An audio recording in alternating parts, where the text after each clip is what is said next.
সামরিক প্রধান এবং সামরিক সাহেবরা, এই প্রশাসন যদি ব্যবস্থা না নিত, আল্লাহ তাআলা ওনাদের মাধ্যমে হাজার হাজার মানুষ শাহাদাত বরণ করার হাত থেকে, এরা মৃত্যুবরণ করার হাত থেকে, রাস্তা রক্তে রঞ্জিত হওয়ার হাত থেকে এরা রেহাই দিছে।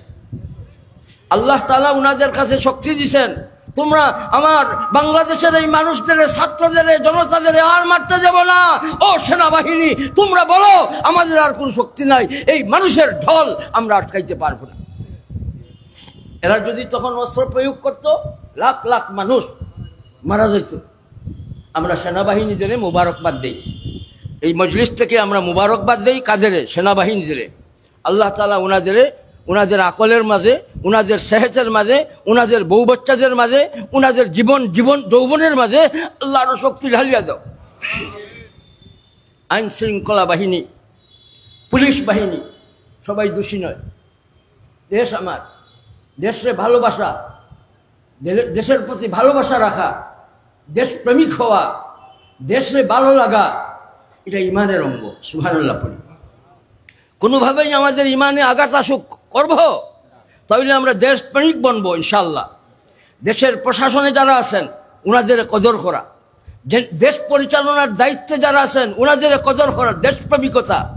দেশের কোনো মাটি, কোনো মানুষ, দেশের কোনো যন্ত্র, দেশের কোনো ইন্ডাস্ট্রি, কোনো কিছু ভাই আমরা ধ্বংস হতে দেব না।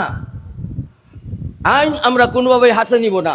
আমরা সাম্প্রদায়িকতা বলেন চাই না, আমরা সাম্প্রদায়িকতা, আমরা সম্প্রীতি চাই। কি চাই? এই সম্প্রীতির তালিমটা স্বয়ং রাসূল করিম সাল্লাল্লাহু আলাইহি ওয়াসাল্লাম উম্মতদের দিয়া গেছেন। ভাই সেই তালিমরে আমরা কবুল করব। মান দাখালা দারা আবি সুফিয়ান ফাহুয়া আমিনুন। সুবহানাল্লাহ পড়ি। রাসূল করিম সাল্লাল্লাহু আলাইহি ওয়াসাল্লাম চাবিটা দিলেন না দিলেন? কার হাতে দিলেন? যে বলেন, যে 5টা মিনিটের জন্য 2 রাকাত নামাজ পড়ার সুযোগ দিল না, এই চাবিটা খুলে দিল না, গালি দিয়া রহমতুল লিল আলামিন সাল্লাল্লাহু আলাইহি ওয়াসাল্লাম বিদায় দিল। ওর হাতে নয়, শুধু ওর খানদানের হাতে কিয়ামত পর্যন্ত বাইতুল্লাহ শরীফের চাবি রাখার জন্য আল্লাহর রাসূল সাল্লাল্লাহু আলাইহি ওয়াসাল্লাম নির্দেশ দিলেন। আমরা কোনোভাবেই ভাই যারা দোষী এদের ঘৃণার নজরে দেখব না, দুষ্টারে ঘৃণার নজরে দেখব। দুষ্টারে বলেন আমরা ঘৃণার নজরে দেখব। আমরা দোষ করছে বলি তার উপরে আমরা চড়া হইব না, ওটা আইন হাতে নেওয়া। ভাই আদালত আছে, আইন আছে, আমরা আইনের আশ্রয় নিব। বলেন ইনশাআল্লাহ। কোনোভাবেই জ্বালাও পোড়াওয়ের দিকে আমরা যাব না ইনশাআল্লাহ।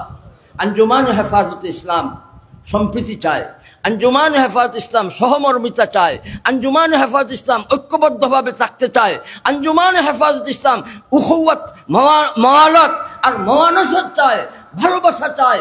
কোন রকমের কোন জাত আমাদের মাঝে দূরত্ব থাকবে না। আর আমাদের অমুসলিম ভাইরা, আমাদের অমুসলিমরা যাতে করে ওরাও কোন রকমের কোন জাত আক্রমণের শিকার না হয়, আমরা ওদের ঘর বাড়ির হেফাজতের জন্য তৈয়ার থাকবো।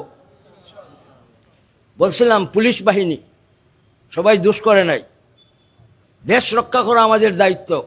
এই দেশের একটা ইঞ্চি কেউ দখল করে নেও তাই বলেন না, একটা রক্ত কাচ্চা শরীরে থাকা পর্যন্ত 1 ইঞ্চি জমিন কেউকে নিতে দেব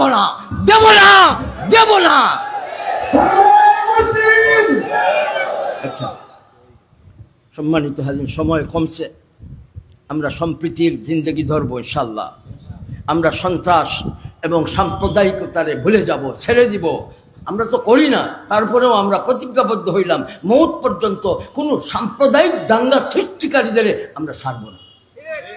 এদের আইনের হাতে তুলে দিব, এদের আইনের মানুষের কাছে তুলে দিব। আমি বদনামি হইব, আমি বদনামের কাজ করব, আর আমার ভাইরে বদনামি বানাইব। আমি বদনামের কাজ করব, আমি লুপ্তরাজ করব, আর আমার ভাইরে, আমার মুরব্বীরে, আমার সম্মানী মানুষরে, আমার ইসলাম রে, আমার কোরআন রে, আমার ধর্ম রে আমি কলঙ্কিত করব চাই। আঞ্জুমানের দাবি হইল ভাই আমরা সন্ত্রাসের পথ ধরি না, ধরব না, কেউকে ধরতে দেব। আমরা জুলুম করি না, জুলুমের পথ ধরি না, কোন জালিমরে আমরা সমর্থন করব। আমাদের মাঝে ভাই বন্দি থাকবে, ভাই বন্দি থাকবে। আমাদের মাঝে কোন রকমের ঝগড়া, দরবার, হিংসা, হানাহানি, মারামারি, জ্বালাও পোড়াওয়ের এই বদামল থাকবে না, আল্লাহ তাআলা তৌফিক দান করুন।